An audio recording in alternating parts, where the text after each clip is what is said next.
Entonces, buenos días, compañeros. Estamos hoy en el último día de la ponencia con la doctora Rosa de Guadalupe González Huerta, ingeniera químico-industrial de SICE IPN, doctora en Ciencias Químicas por el CINVESTAF, actualmente profesora titular en la SICE IPN 2017 a la fecha, ganadora del Premio de Investigación 2021 del IPN por el Desarrollo Tecnológico. Como egresada distinguida del ESICE, recibió el premio en 2022 el Hilario Ariza Ávila. Como investigadora consolidada, el premio también es el mismo año L. Orial AM UNESCO. Miembro del Colegio del Doctorado de Energía en Nano y Microtecnología del IPN, nos acompaña este día como un miembro reconocido de la Academia Mexicana de Ciencias a partir del 2024. Tiene 43 tesis en literatura, 30 en maestría y 14 de doctorado concluidas, 68 artículos JCR publicados y 200 trabajos presentados en congresos nacionales e internacionales, 2 patentes, un diseño industriales asignado y 2 marcas registradas. Coordinadora de 35 proyectos sobre tecnología del hidrógeno, hoy nos comparte su información sobre la perspectiva política del hidrógeno en público en México. Muchas gracias por la presentación y también muchas gracias por la invitación. Qué bueno que aún bajo las circunstancias se hizo el simposio y bueno, creo que en línea también es una buena opción, ¿no? Aprovechando las TICs. Claro, nos perdemos de la presencia, ¿verdad? Pero bueno, pues muchísimas gracias por la presentación. Entonces voy a compartir. ¿Están listos para presentar ahora? Creo que ahí sí me deja. Seleccionar una pestaña. Santo Señor del Cielo, ¿cuál presentaré? Una nueva pestaña. A ver, espérenme tantito. Entonces déjenme ver. Tengo aquí la presentación, la pongo en grande para que me la dé de alta. Y ahora sí la presento.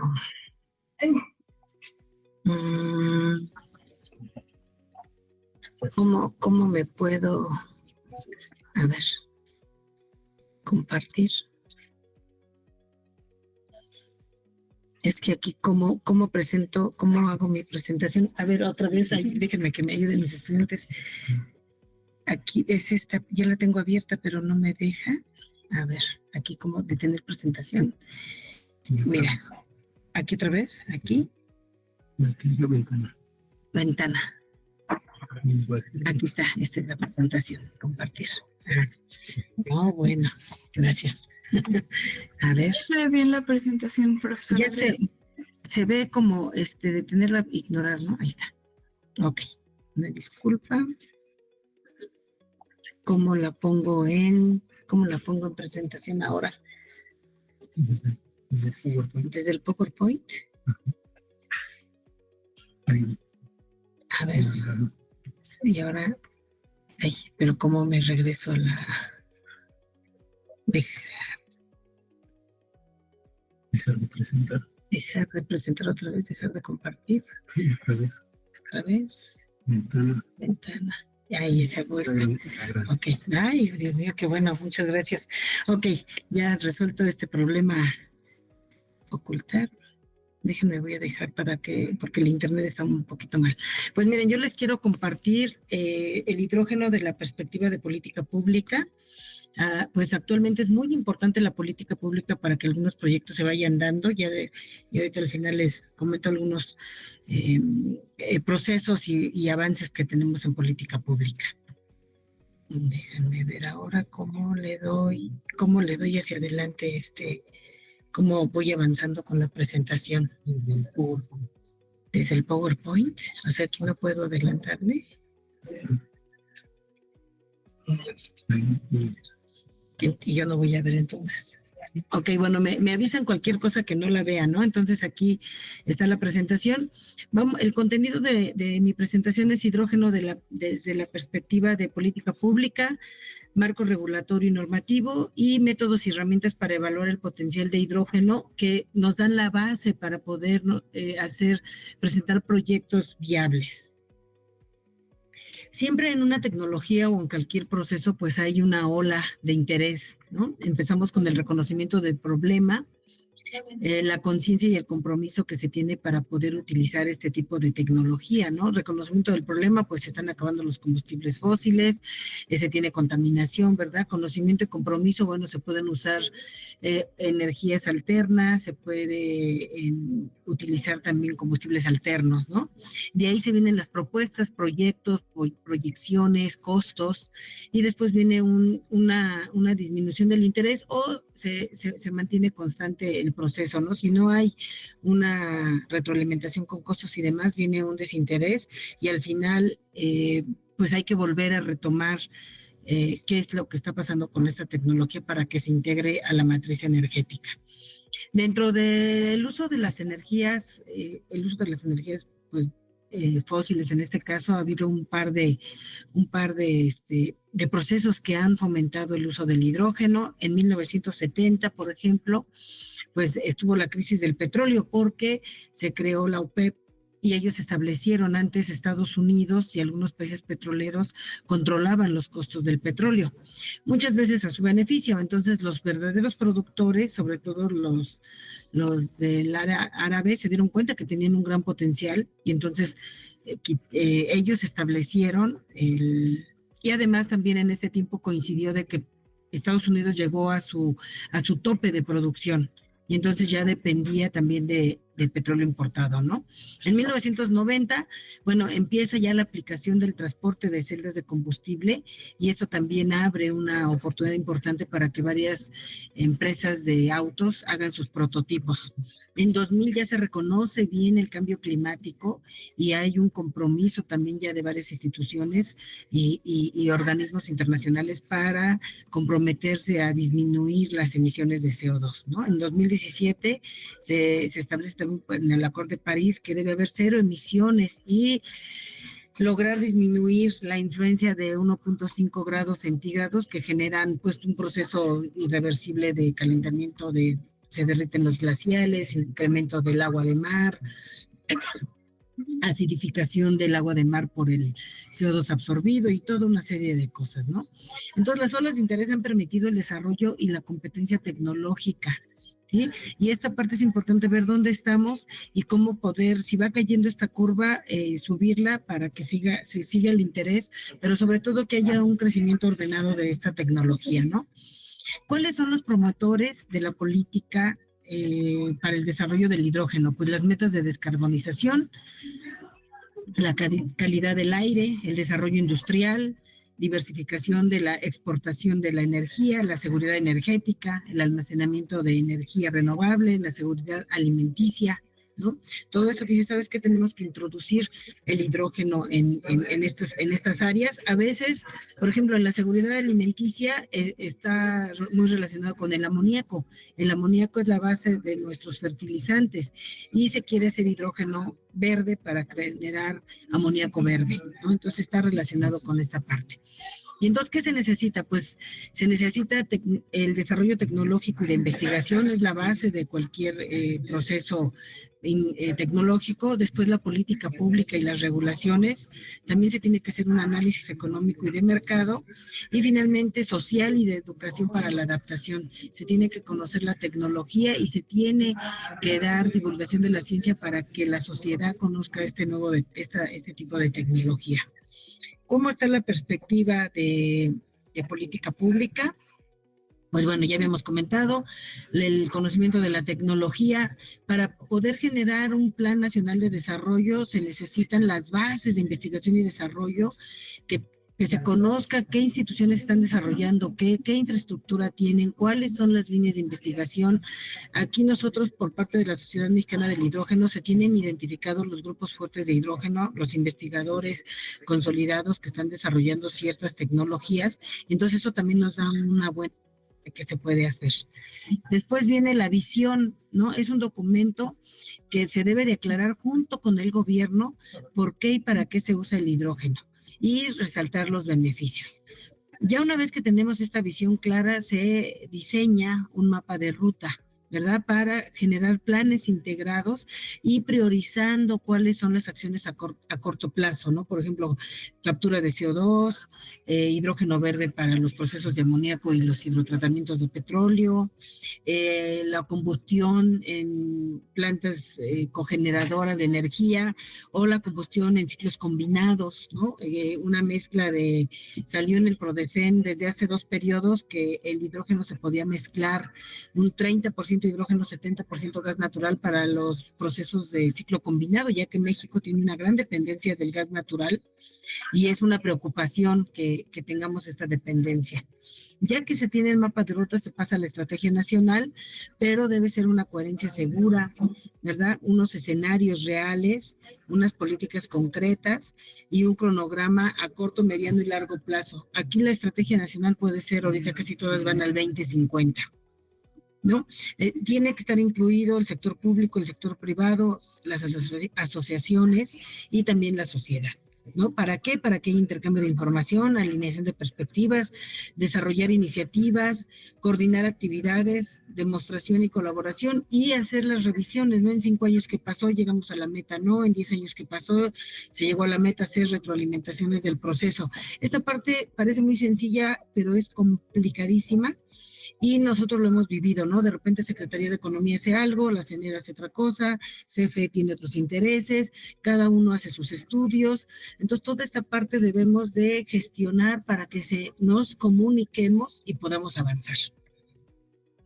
Estrategias nacionales de hidrógeno ya hay varias en el mundo, ¿no? Europa empezó, Rifkin, con un gran desarrollo en España. En España desde el 2008 existen regulaciones, después se hicieron en Estados Unidos. Entonces, hasta mayo del 2024, 74 países ya se involucraron en documentos de estrategias sobre hidrógeno. Europa presenta el mayor avance porque tuvieron esta visión a partir del 2000. En América Latina se han publicado 10 estrategias, un mapa de ruta y 5 lo están desarrollando. ¿Qué barreras se están observando para la integración del hidrógeno? Las tecnológicas, ¿no? Incompatibilidad de la infraestructura. ¿Se pueden usar los ductos de gas natural para la distribución de hidrógeno? ¿Qué seguridad tiene? Hay una inmadurez en las tecnologías a gran escala, no tenemos desarrollo, por ejemplo, de electrolizadores alcalinos, no se tienen sistemas de almacenamiento de gran capacidad, ¿no? Las económicas son costos elevados de inversiones iniciales, ya que no se tiene toda la infraestructura, no hay un mercado de hidrógeno, o sea, también falta personal que esté capacitado para las aplicaciones de estas tecnologías, ¿no?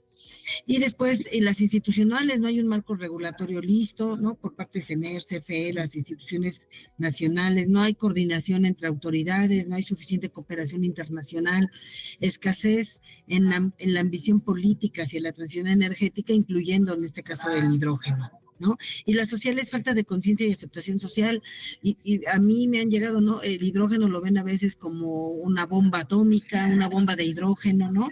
No conocen el hidrógeno, lo ven como un producto químico y no lo relacionan con la energía, falta de confianza en los inversionistas porque el tiempo que van a tardar en recuperar su inversión es de 20, 40 años, ¿no? Y pues guían las políticas en publicidad, ¿no? ¿Cuál es el error en las estrategias basadas en moda y publicidad, no? Aunque la información es abundante, no se aprenden a tomar las decisiones correctas, ¿no? El hidrógeno se vende como una solución milagrosa. ¿Saben que el hidrógeno va a acabar con la emisión de CO2? Vamos a tener hidrógeno, es muy fácil de producir, el almacenamiento no tiene problema, ¿no? Se subestiman los esfuerzos requeridos para adoptar el hidrógeno a gran escala, nadie hace nada, nadie conoce, no tenemos especialistas. Entonces, todo esto debemos de analizarlo bien a nivel nacional para sacar tener decisiones políticas reales y también valorar lo que se tiene y lo que no se tiene, ¿no? Entonces, IRENA advierte que algunos países corren el riesgo de apresurar a tener objetivos de hidrógeno y crear políticas públicas basadas en la publicidad exagerada, ¿no? Tanto que es muy malo, tanto como que es muy bueno. Ambas cosas son malas, ¿no? El miedo a perder algo, ¿no? Copiar metas, todos quieren ser líderes, objetivos poco realistas, ¿no? Por ejemplo, alimentar el 30% de hidrógeno en una línea de gas natural no es nada sencillo y amerita un estudio muy profesional para poder hacer esto, ¿no? Ese proceso todavía falta mucho. Las políticas deficientes, malas inversiones, pérdida de la aceptación, entonces eso va al fracaso en cuestión de políticas públicas, ¿no? Entonces, bueno, los pilares en los que debemos tener una visión para el desarrollo de las políticas públicas, definitivamente tener un mapa de ruta con la visión, las estrategias del hidrógeno es muy importante. El hidrógeno es un complemento, ¿no? Va a entrar a la matriz energética, no vamos a poder vivir de puro hidrógeno porque es una energía secundaria, no tenemos minas de hidrógeno, no tenemos yacimientos de hidrógeno, y al principio, y primero, pues se van a integrar a las energías renovables, ¿no? Los colores del hidrógeno nos dan una relación, ¿cómo se dice? Cualitativa de dónde viene el hidrógeno. Si es hidrógeno verde, pues sabemos que viene de un proceso renovable, puede ser fermentación, puede ser concentradores solares, puede ser electrólisis, ¿no? El gris, que ya está bien definido, que viene del reformado del gas natural, el negro, que viene de la gasificación del carbón. Entonces, pero nos da una idea general, ¿no? Porque qué tan negro es, qué tan gris es, qué tan verde es. Ya de ahí ya pasamos a otra parte, pero creo que los colores, al menos a mí, a algunos no les gusta nada la clasificación de los colores. Creo que es una ayuda importante para identificar rápidamente de dónde viene el hidrógeno, ¿no? ¿Qué competitividad industrial hay? La creación de oportunidades laborales y priorizar las investigaciones, ¿no? Entonces, el hidrógeno en el ámbito energético debe ser una opción secundaria. Se debe de ver primero la eficiencia energética, el ahorro, después la integración de energías renovables y después integrar el hidrógeno, ¿no? Y también ya se ha visto que en la escalera del hidrógeno, ahorita lo vamos a ver, las aplicaciones principales van a ser en la parte industrial, que son los hidrotratamientos de combustibles fósiles, y la parte de producción de amoníaco. El 60% del hidrógeno generado a nivel mundial se utiliza para el amoníaco. A ver, primero. Charbel, estoy en una conferencia. Una disculpa. ¿Cuál es la situación del caso de México? Pues tenemos que tener, ya ubicamos, como les comentaba hace ratito, por parte de la Sociedad Mexicana del Hidrógeno, tenemos las contribuciones académicas, ¿no? Sabemos qué están haciendo cada uno y todo el proceso.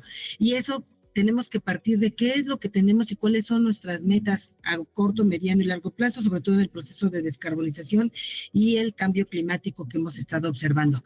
Ahorita se tiene una línea, ¿no?, de qué es lo que va a pasar si seguimos con este crecimiento de las emisiones y vamos a llegar al 2030 arriba del 1.5 grados, o tenemos que aplicarnos para disminuirlas o al menos quedarnos constantes, ¿no? Entonces, toda esa parte va a ser muy importante. Que hay algunos estudios que se han hecho, la Inicio, que es un despacho de gestión, junto con la agencia alemana de colaboración, tienen varios tomos, tienen 8 tomos sobre el hidrógeno en México, en donde ven el potencial solar y de viento, ven la producción global. Este estudio de la GIS les recomiendo mucho que lo revisen. Aquí nos dan líneas. ¿Qué pasa si nos portamos bien? ¿Qué pasa si nos portamos mal? ¿Qué pasa si no hacemos nada? ¿Qué pasa si aplicamos todo? Si nos metemos en políticas públicas, diseñemos un plan nacional. Entonces ahí nos dicen que vamos a llegar a la producción de hidrógeno o vamos a seguir, ¿no?, con un hidrógeno gris utilizándolo, y el hidrógeno verde al 2050 no va a alcanzar los mismos costos, ¿no? Ahí viene costos de producción incluidos en el caso que nos portemos bien y en el caso que no hagamos nada. También hay métodos de producción, sobre todo en electrólisis, y una breve descripción de las aplicaciones, ¿no? Entonces, toda esa parte, pues la tenemos que analizar para saber, a partir de ahí, continuar con los estudios, ¿no? En esos estudios todavía se pueden mejorar bastante. ¿Cuál es el marco normativo y regulatorio que existe actualmente? Primero necesitamos ver la cadena de valor del hidrógeno. Tenemos producción, acondicionamiento, almacenamiento y distribución, reacondicionamiento, bajar presión, demás, y los usos finales, ¿no? ¿En dónde vamos a usarlo? En calefacción, en electricidad, como materia prima para el amoníaco, para la reducción directa en aceros, o la movilidad en autos eléctricos, en combustión dual o en carros pesados, ¿no? Todo eso lo tenemos que ver. Ya hay algunas normas, el ASME, el NAFTA para seguridad, ¿no? Entonces aquí en cada uno de estos ya hay varias normas internacionales que se pueden aplicar. La normatividad mexicana dice que si no tenemos regulación mexicana, podemos adoptar la internacional. Aquí dentro de la legislación mexicana en materia del hidrógeno, el hidrógeno ya se menciona en varios lineamientos y normas, en programas, en estrategias, en planes, en reglamentos, en leyes. Aquí voy a destacar en el Plan Nacional de Desarrollo, por ejemplo, en el 2008 no se mencionaba la palabra hidrógeno, ¿no? Ahorita ya se usa también mucho, tanto en el programa, en el PRODECEN, en el Programa de Desarrollo del sector eléctrico, y en la Ley de la Industria Eléctrica se volvió a confirmar al hidrógeno como una energía limpia y que se puede usar tanto en los procesos de combustión como en los procesos eléctricos. Hemos tenido reuniones con CENER de la sección pasada. Ahorita, ya ayer yo tuve una junta con SECTEI y mañana me voy al INEL, porque vamos a tener una junta con el subsecretario de Planeación, el doctor Jorge Samperio Islas, que es el que está fungiendo ahorita en el lugar del ingeniero Alberto Barrios, pero se dio un curso, se estableció que estaba desarrollando en México. En CFE también dimos un curso de qué es la electrólisis, cómo se puede integrar en algunos de sus procesos, ¿no? Y la idea de aquí era identificar al hidrógeno como un pilar en la descarbonización de energía en México, la regulación del mercado de producción y uso de hidrógeno verde, también que haya una línea que garantice que el hidrógeno es verde, la caracterización de las actividades relacionadas con el hidrógeno verde y la participación de las empresas del Estado junto con la iniciativa privada, las regulaciones y reglamentos para la fabricación e instalación de estos dispositivos. Debe haber, nosotros nos hemos encontrado de electrolizadores alcalinos que, como México no tiene regulaciones, meten inoxidable, generan contaminantes, o no regulan, pues se vende lo que sea, ¿no? Y bueno, también aquí queremos evitar ese tipo, ¿no? Definición de los requisitos técnicos para la interconexión a las redes, que también es una parte muy importante, ¿no? El año pasado, en marzo del 2024, se emitieron 11 lineamientos del hidrógeno por parte de la CENER como la base de sobre qué se debe de trabajar, y ahora falta el cómo, ¿no? Pero bueno, ya que se vaya reconociendo y que salgan este tipo de iniciativas es muy importante. Y aquí destaco, por ejemplo, la coordinación para el desarrollo de la industria nacional de hidrógeno, que nosotros tengamos el desarrollo de electrolizadores, desarrollo de celdas, desarrollo de tanques, y si no completamente, tener una contribución importante de componentes mexicanos. Otra parte que lo da los lineamientos del hidrógeno, construir un marco regulatorio para la producción, comercialización y exportación del hidrógeno y sus derivados, ¿no? Entonces esta parte también va a ser muy importante.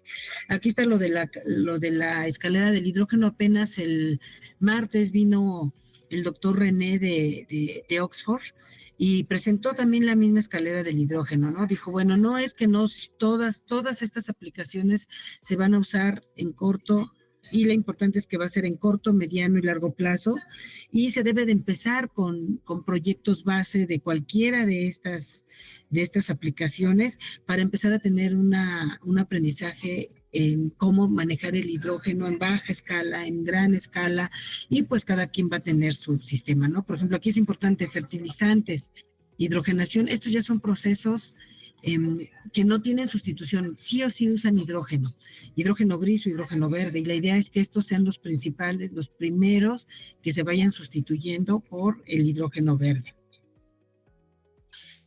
Hay algunas propuestas ya hay algunos proyectos ya en proceso. Por ejemplo, este proyecto de Marengo 1 es la creación de amoníaco verde. Es muy interesante, va a tener un electrolizador de 300 megawatts, usa el típico proceso de producción de amoníaco Haber-Bosch, pero el proceso Haber-Bosch es inflexible, prácticamente tiene que estar operando 24/7. Tiene algunos procesos de baja capacidad, pero no lo podemos apagar.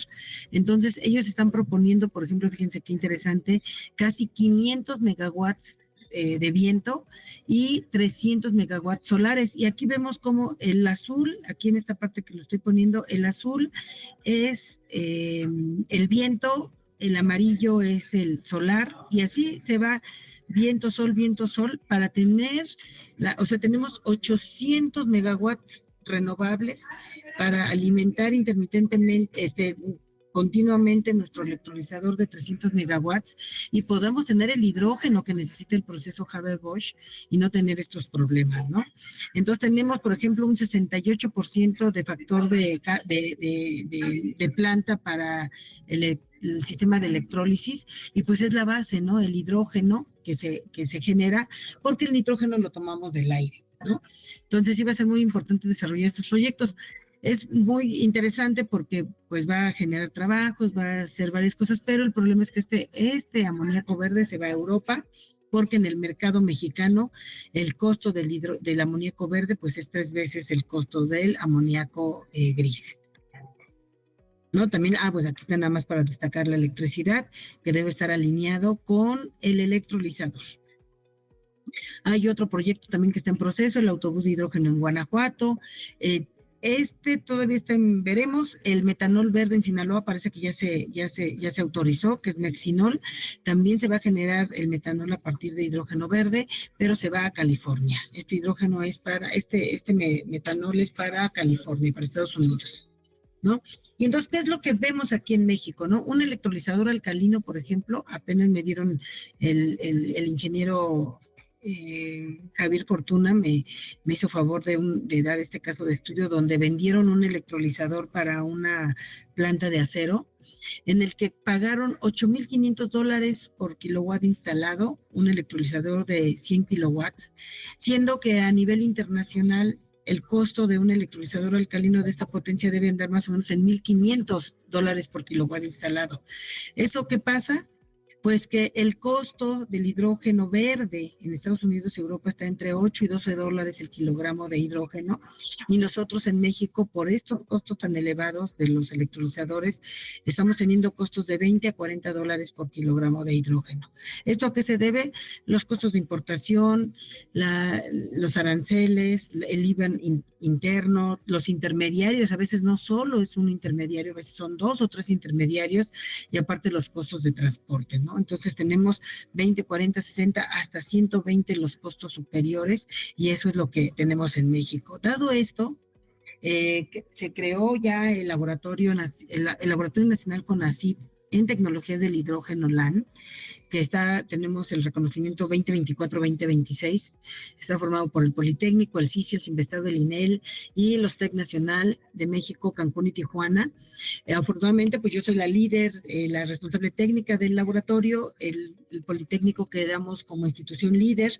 Todas las demás otras instituciones son asociadas y tenemos la misma importancia, ¿no? Ante CONACYT, nosotros somos los que damos la cara, pero todos tenemos el mismo rol y el mismo compromiso hacia el laboratorio, ¿no? Y bueno, tenemos la infraestructura del Sinvestab, los Boscar desarrollados, el desarrollo de celdas de combustible del INEL, Aquí en el Politécnico pues tenemos la microred experimental con aplicaciones residenciales. También en ESIME Azcapotzalco tenemos un banco de ensayos de electrólisis alcalina de 5 kilowatts y ya hemos desarrollado plantas piloto.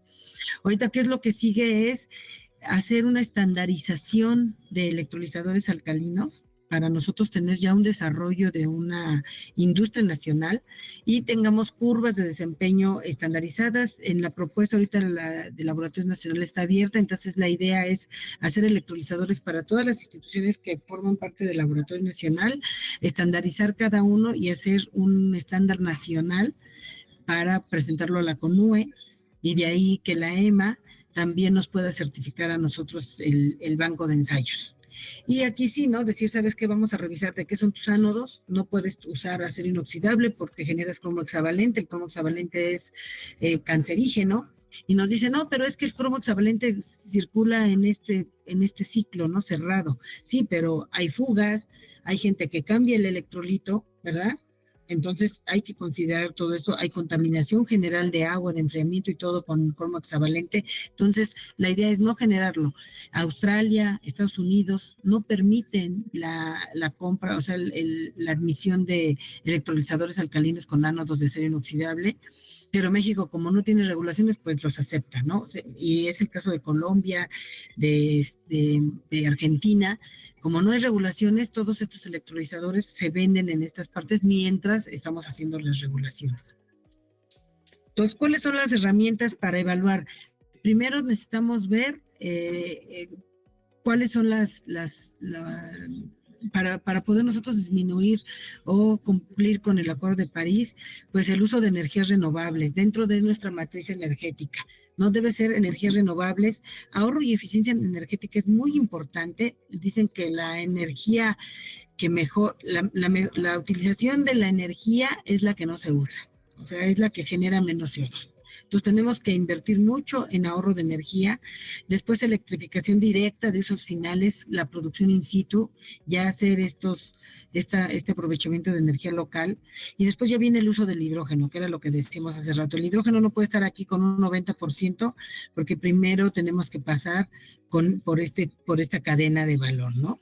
Y luego ya, bueno, viene también el aprovechamiento térmico y la bioenergía. La producción de hidrógeno, bueno, pues aquí la perspectiva del potencial es 20% del hidrógeno usado por las empresas puede ser verde.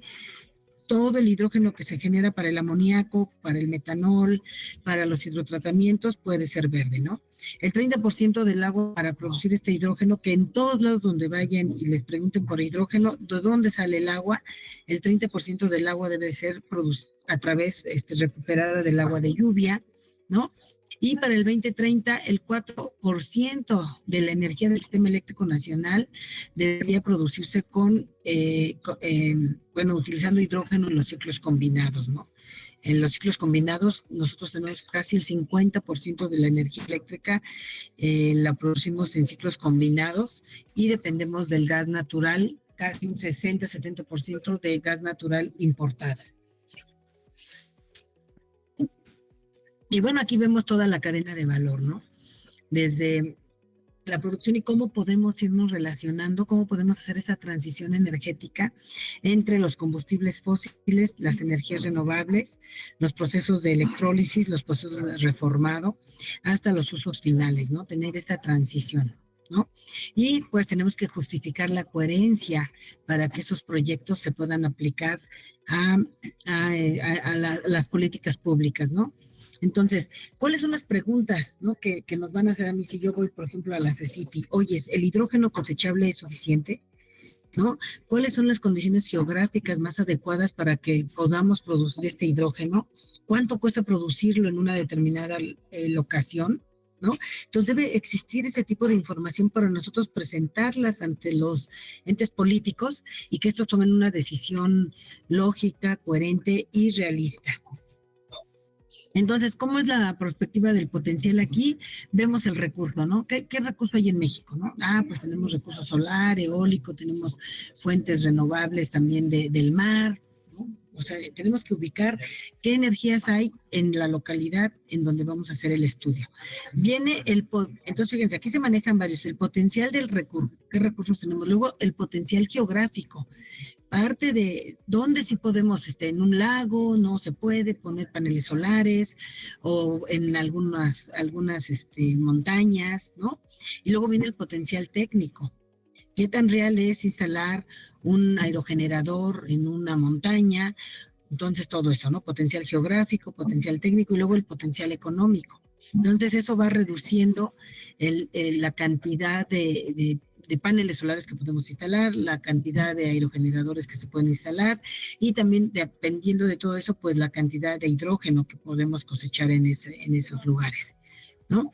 Y entonces, ¿qué información necesitamos? Pues la latitud, la longitud, el tiempo, los datos climatológicos, los datos geográficos, ¿no? Es un valle, son montañas, cuál es la condición del uso de suelo, ¿no?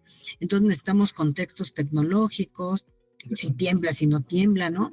Luego, para todos los datos climatológicos se necesita un software de procesamiento y análisis. Aquí está todo lo de manejo de datos, son miles de millones de datos de las estaciones meteorológicas. Y luego el contexto geográfico, ¿no? ¿Qué tipo de superficie es?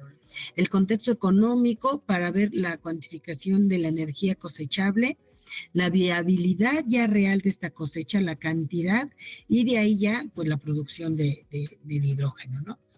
Entonces, ¿cuál es la formación del análisis geoespacial? Pues tenemos los mapas, ¿no? Información digital, el almacenamiento de datos, los análisis, ¿no? La información de los productos, los mapas, las tablas y los servicios de consulta. Y aquí ya los datos geográficos, pues vamos viendo, ¿no? Las construcciones, las calles, la realidad de cómo se ve el sistema, y son diferentes niveles los que tenemos que analizar, ¿no? Y aquí hay dos maneras de manejar los datos geoespaciales, ¿no? Los vectoriales y el raster que le dicen, ¿no? Aquí son puntos, líneas, polígonos en el vectorial y las matrices de datos a través de píxeles. Entonces aquí pueden ver ustedes cómo podemos analizar los diferentes datos que se manejan. Entonces, de las estaciones meteorológicas tenemos todas estas datos tipo punto, todas estas son muy localizadas y son climas o datos, ¿cómo se les dice? Locales, ¿no? Datos satelitales también se tiene, por ejemplo, nosotros podemos consultar en Australia, ¿no? Y es cuál es el clima de México y ellos nos dan estos datos satelitales. Y bueno, también se tiene que ver, ¿no? Que debemos tener datos reales, los datos faltantes, también hay veces que hay datos faltantes y eso se debe de ver si por qué se hizo la falla, si hay algún pronóstico de otros años y también si hay un dato por ahí que salga totalmente de la media, pues se tiene que eliminar y tomar un promedio de otros años. Del sistema fotovoltaico se tiene que analizar qué tipo de radiación vamos a estar usando, la radiación directa, la reflejada, la radiación difusa, para poder nosotros tener cuánta energía solar podemos cosechar en un determinado tiempo.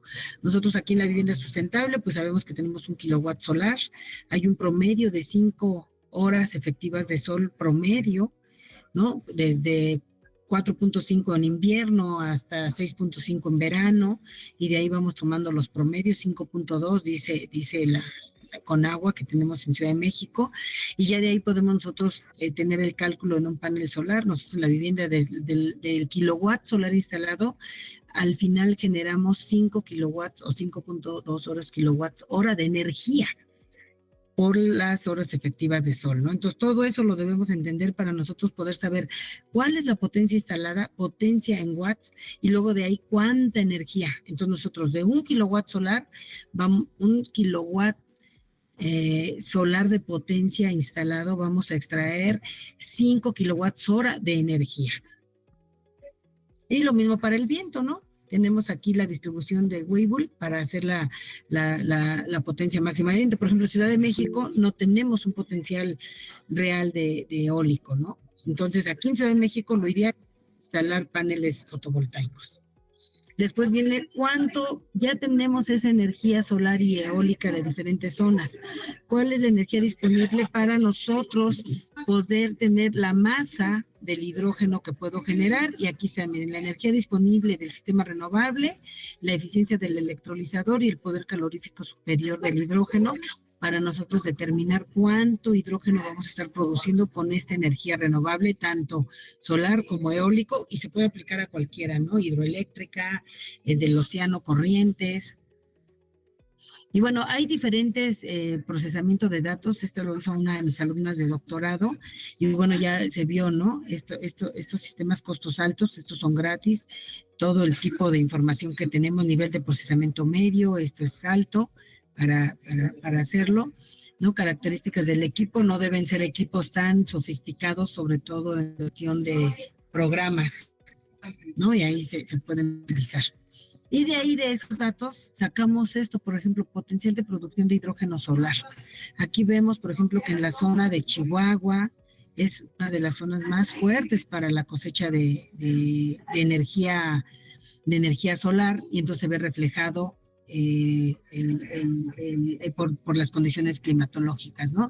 O sea, como aquí es donde más se usa el hidrógeno, como aquí, perdón, hay mayor energía solar, pues hay mayor cantidad de hidrógeno, ¿no? Va relacionado con el potencial técnico de la energía hacia el potencial de hidrógeno que podemos obtener nosotros. Y bueno, también nos pidieron considerar algunas cosas, por ejemplo, la eficiencia del electrolizador, 60-75%, pues también va a influir mucho en la masa de hidrógeno que podemos obtener en un lado, partiendo de la cosecha de energía solar, ¿no? Aquí tenemos también el potencial de agua de lluvia, ¿no? La lluvia, ya saben ustedes, acá al sur de la República Mexicana es donde tenemos más lluvias, y precisamente aquí en la zona de donde tenemos el mayor potencial solar, tenemos una reducción de agua, ¿no?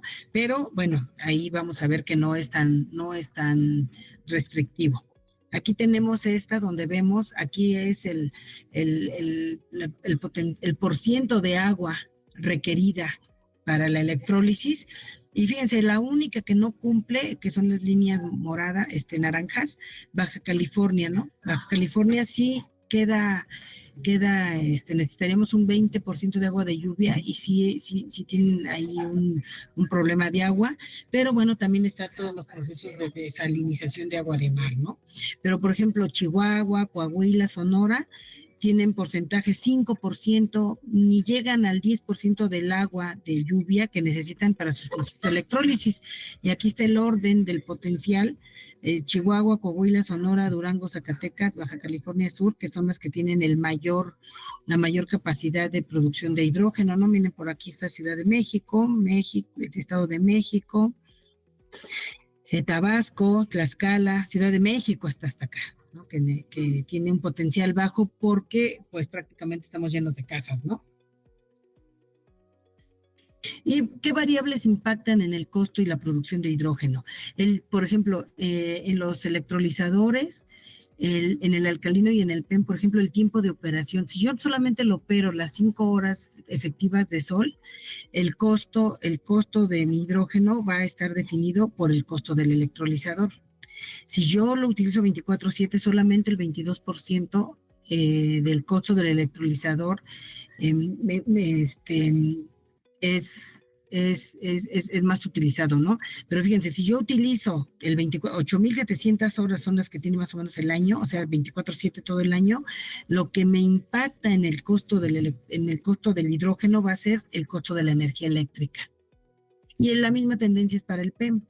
Yo necesito usar lo más posible mi electrolizador para que no me impacte un 30, un 32% el costo del electrolizador, y mejor nos trabajemos en el costo de la energía eléctrica para poder suministrar y tener un costo del hidrógeno razonable, ¿no? Y aquí, bueno, tenemos los sitios idóneos para la producción de hidrógeno, por ejemplo, ¿no? Aquí tenemos, en esta de aquí abajo, tenemos, por ejemplo, si hacemos una mezcla de viento con sol, ¿no? ¿Cuántas toneladas por kilómetro podemos obtener? Aquí vemos esta zona, que es muy importante, una mayor cantidad, 4.933 toneladas por kilómetro cuadrado, y las menos factibles pues son estas zonas, ¿no? Las que están acá de este lado.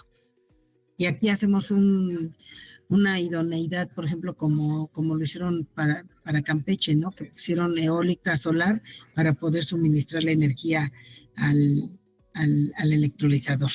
Entonces, la superficie disponible para la cosecha de hidrógeno eólico solar representa el 66% del territorio mexicano, pero solamente el 2.6% del territorio tiene una alta aptitud para la producción de hidrógeno, ¿no? Ya teniendo consideraciones económicas, todo, y eso se hizo, todo esto se hizo viendo, por ejemplo, que hay si se va a usar el hidrógeno para refinerías o plantas que Pemex tiene el 84% del control del mercado del hidrógeno, podríamos empezar haciendo los hidrotratamientos verdes y de un crudo pesado con hidrógeno, pasarlo a una gasolina o a un diésel, y entonces los puntos más propicios actualmente para que el hidrógeno tenga competitividad, pues es alrededor de las plantas de Pemex, que también generan incluso el amoníaco verde.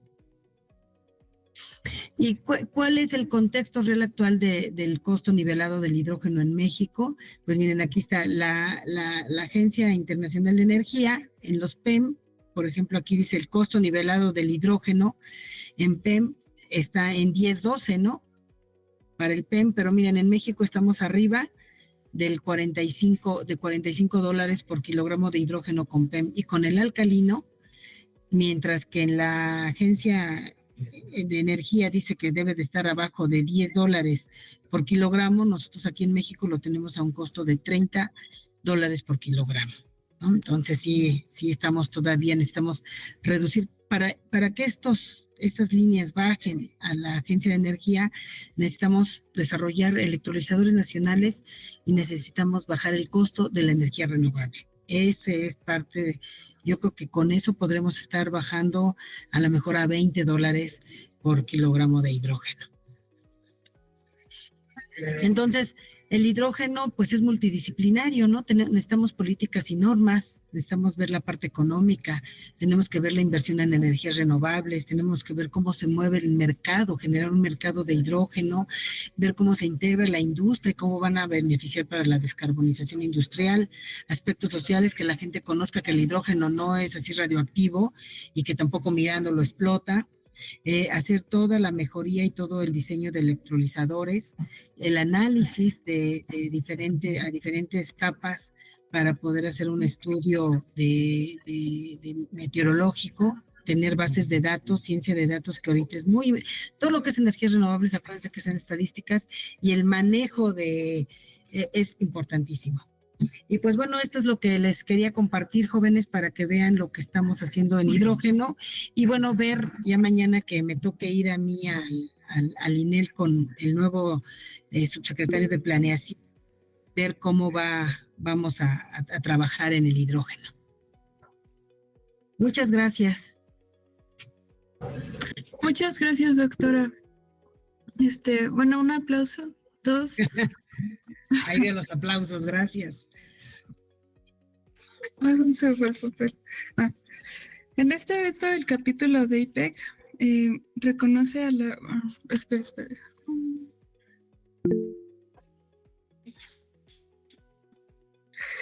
Sí, si tiene alguna pregunta, nuestros compañeros pueden preguntar por medio del micrófono o por mensaje chat. ¿Sí, Oscar? Muchas gracias, doctora, pues muchas felicidades, muy interesante la charla. No sé si me permite hacerle dos preguntas, doctora. Adelante, claro, eso es muy, la retroalimentación es súper importante. Gracias. Mire, una es con relación a esto último que comentaba de los precios del hidrógeno. Preguntar si estos precios son de producción y entonces en cuánto estaría el kilo de hidrógeno aquí ya puesto, digamos, para aplicación, ¿no? Para el usuario final. Sí, esa sería una. Sí. Ese efectivamente es el precio de producción, y de ahí todavía hay que aumentarle el precio de distribución de acondicionamiento y de distribución.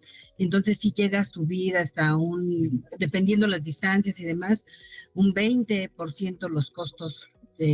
Obviamente también se pretende que el consumo sea más in situ y más cerca. Entre más movamos el hidrógeno, más caro va a salir, obviamente, ¿no? Que es lo que les pasó en Canadá, que compraron sus autobuses de hidrógeno para una de sus olimpiadas y después tenían que traer el hidrógeno desde la costa este a la oeste, y ahí salió un comentario, ya hace como unos 10 años de eso, que decían la dura daga del hidrógeno, ¿no?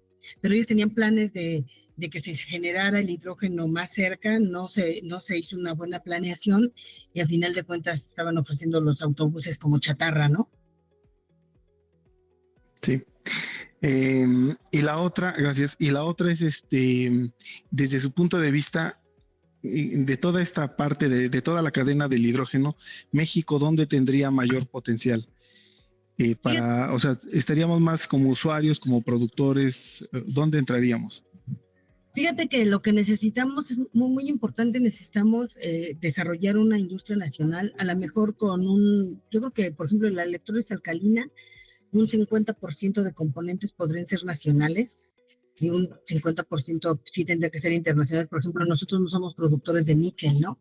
Se necesita níquel, pero sí tenemos varios plásticos, muchas cosas que se producen en México, tornillería en general, bases de acero inoxidable, o sea, un 50% sin problema podríamos tener de componentes nacionales, ¿no? Como se establece, y que además la política pública diga eso, ¿no? ¿Sabes qué? Así como los automóviles, ¿no? ¿Sabes qué? El 30%, el 10%, el 40% debe de ser componentes nacionales, ¿no? Como política pública. Para que puedas vender tu automóvil acá o armarlo aquí, tanto por ciento debe de ser de componente nacional. Entonces, los electrolizadores alcalinos creo que son bastante razonables.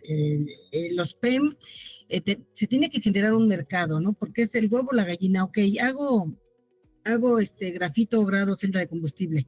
¿Quién me lo compra? ¿No? Entonces empieza a ver si no hay un mercado, ¿cómo lo produce? Si no hay un mercado, pues no hay empresas. Pero no hay empresas porque no hay un mercado, ¿no? Entonces empezamos con este vaivén de quién lo debe de hacer. Entonces yo creo que si empezamos a crecer con una base de un porcentaje de componentes nacionales, por ejemplo, los electrolizadores alcalinos necesitan esponja de níquel, necesitan electrodos de níquel. A lo mejor comprar el níquel base, por ejemplo, la galvanoplastía, acá usamos mucho níquel, hay ánodos de níquel muy gruesos, hay bastante movimiento de níquel, pero no se hace esponja de níquel ni nada de eso porque no hay un mercado que lo consuma, ¿no? Entonces tenemos que traerlo de China. Para los PEM también se podría hacer al menos un 10%, 15% de productos nacionales, y ya después ir creciendo. Por ejemplo, se necesita mucho titanio, ¿cómo se le dice? Grill, o sea, un titanio ¿cómo se dice? Desinterizado, y también se necesita fieltros de titanio para los electrolizadores PEM. Entonces, todo eso se podría empezar a generar en México si se hace un mercado, ¿no? Ahorita no lo van a hacer porque pues, no hay quien lo consuma. Pero entonces, ¿dónde estamos en México? Ahorita actualmente nosotros generamos hidrógeno gris en un 96%.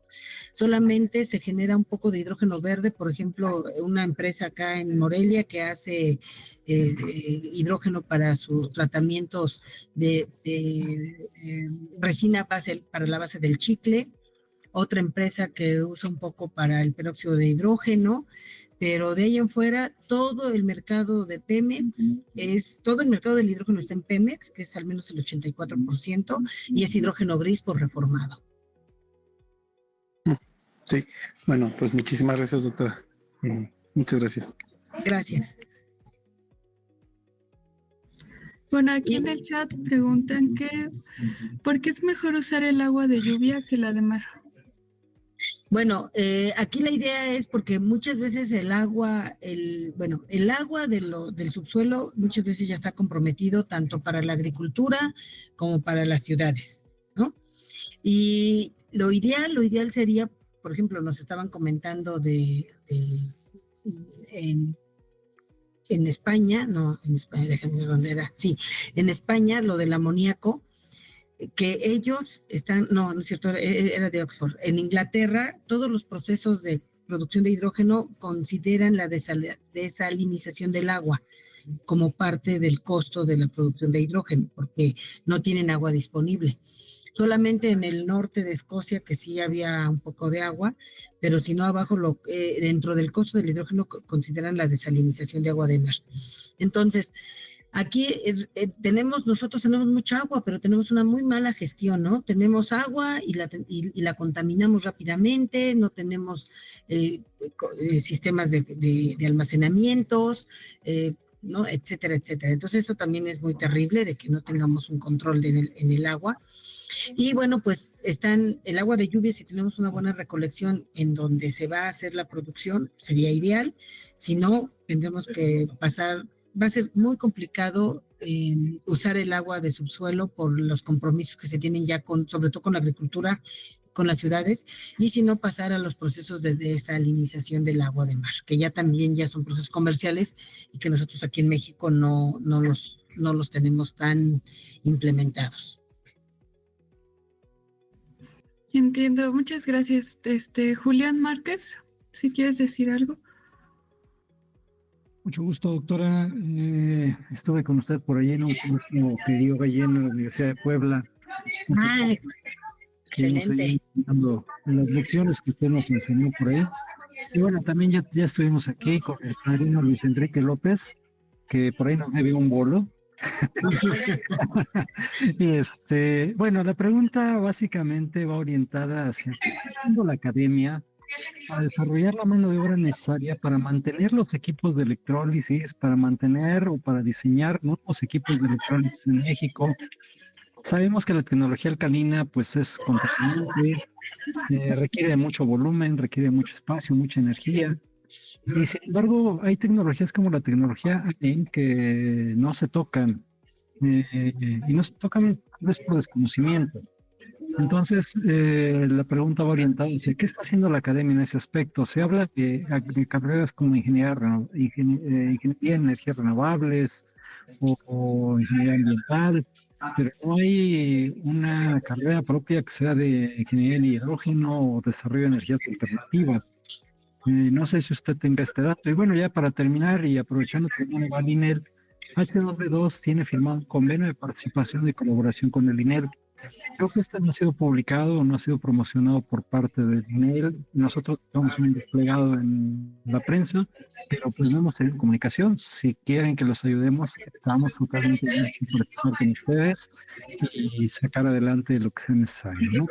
Bueno, pues esa era mi pregunta. Perfecto. Pues ya ahorita me platicas que es H2B2, no sé bien si es empresa o qué es, pero o laboratorio dentro de la universidad. Pero te contesto primero.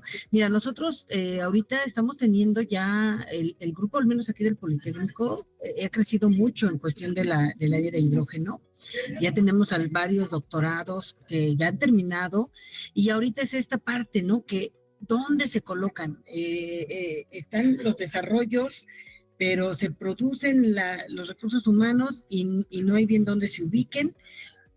Y luego necesitamos recursos humanos, pero no hay en preparación, ¿no? Entonces, otra vez volvemos a ahorita mis estudiantes afortunadamente ya se están colocando, por ejemplo, en Malinali está en CENER, ya algunos son cátedras de CONACYT, otros están abriendo sus propios laboratorios en otras universidades donde no había nada de desarrollo de hidrógeno para crear prácticas de laboratorio, nuevos posgrados que incluyan líneas de hidrógeno. Aquí nosotros en el Politécnico ya se está ya en las últimas etapas para la aprobación de un maestría y doctorado de tecnología para la transición energética, que vaya con un buen soporte de ciencia básica, porque va a estar en el área 1, que va a ser de ciencia y tecnología, va a ser de ciencia el doctorado, pero con desarrollos tecnológicos, ¿no? Para que se vean prototipos, para que se vean estandarizaciones ya de los dispositivos, tanto en biocombustibles como en el área de hidrógeno, en el área de movilidad, en el área de potencia, en el área de energías renovables, que ya tengamos esos prototipos que tanto se necesitan. Y en las diferentes instituciones, pues yo tengo contacto con la gente de Sinvestab, con la gente del CICI, que son centros de investigación, pero que tienen una buena demanda de estudiantes que les interesa este tipo de temas, ¿no? Pero ahora salen estos estudiantes y necesitamos que abrir este mercado para que se coloquen y puedan vaciar la experiencia que están tomando en la academia, ¿no? Muchos, tú sabes, ¿no? O sea, y a mí me pasó también, yo salgo del Cinvestav, pues te quieres colocar en otra universidad, formar un grupo, pero las universidades están limitadas en cuestión de plazas y toda la problemática que tenemos las universidades para absorber todo este nuevo talento que está egresando. No pueden regresar todos a la misma universidad, sino dispersarse, pero también le está costando trabajo a las nuevas generaciones de investigadores poder localizarse, poder adaptarse en industria. Nosotros, mis estudiantes que estudió parte hidrógeno y parte baterías, ahorita está en Mexiquem, en San Luis Potosí. Entonces sí se está viendo una recepción de los investigadores, ¿no? Pero vamos lentos en esta integración de las nuevas generaciones, ¿no? Y te digo, sí estamos haciendo la parte de los nuevos posgrados ya considerados a desarrollo tecnológico, que tengamos estos TLR 4.6 y validados, ¿no? Para que podamos ya tener una industria. Les digo a mis estudiantes, pues vamos a animarnos, ponemos una empresa de electrolizadores y que empiece a haber una demanda, a lo mejor ahorita de baja potencia para universidades y sistemas que quieran implementar estas tecnologías en sus líneas de investigación o en sus prácticas de laboratorio. No necesitan ser químicos, pueden ser los eléctricos, los mecánicos, un montón que hagan una práctica de laboratorio y se ubiquen al menos con los principios básicos, ¿no? Entonces sí es pues un trabajo arduo y nos estamos comprometiendo también con la CECITI para poder ampliar estos especialistas.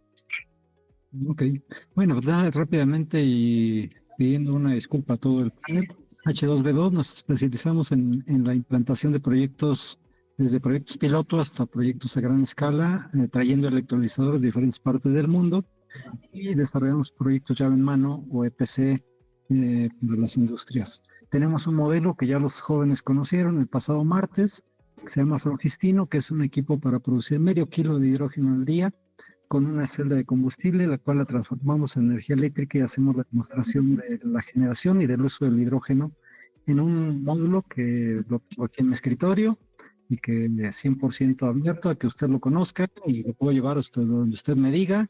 ¿Físicamente dónde estás? ¿En Puebla? Aquí en Bosques de las Lomas. Ah, mira, no, pues vamos a tener que platicar.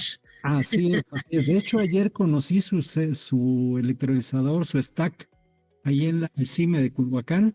Tuve el honor de conocerlo. Ah, con Ismael. Muy bonito, exactamente, muy bonito el aparato, muy interesante. Entonces, claro que nos tenemos que reunir y platicar un poquito. Sí, porque fíjate que para esto de las regulaciones necesitamos, o sea, por ejemplo, fuimos a hablar con la CONUE y nos dijo, no, una regulación no la puede hacer el Poli, Rosa González.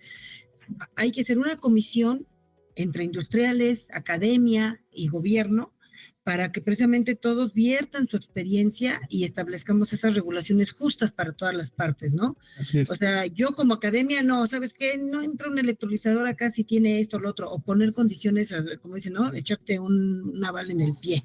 Entonces, tienen que estar de acuerdo todas estas, entonces andamos con CONUE para ver si formamos esta comisión y empezar a hacer las regulaciones de electrolizadores alcalinos y necesitamos, así como empresas como tú, comercializadores, usuarios, Pemex y algunas de las gaseras que entren para generar las regulaciones de los electrolizadores, por ejemplo, ¿no? Así es. Pues entonces ya doctora, y un placer. Ay, gracias. Adelante, por favor. Por ahí me pedían mi correo, lo puse en la presentación, es muy fácil, rgonzalezh@ipn.mx, sin problema. Muchas gracias, doctora, por su participación.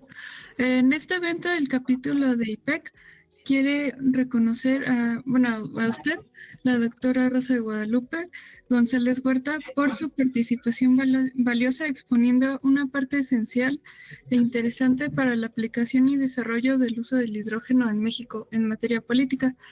Entonces, pues le entregamos un certificado, un reconocimiento. Sí, muy bien, me lo mandan por correo, sin ningún problema, por favor. Sí. Ah, excelente. Muchísimas gracias y pues qué bueno que ustedes como jóvenes, los felicito, estén haciendo este tipo de foros porque también ya vieron el relajo que es coordinar fechas, apartar todo esto. Los felicito. Muy buena iniciativa, jóvenes. Muchas gracias, profesora.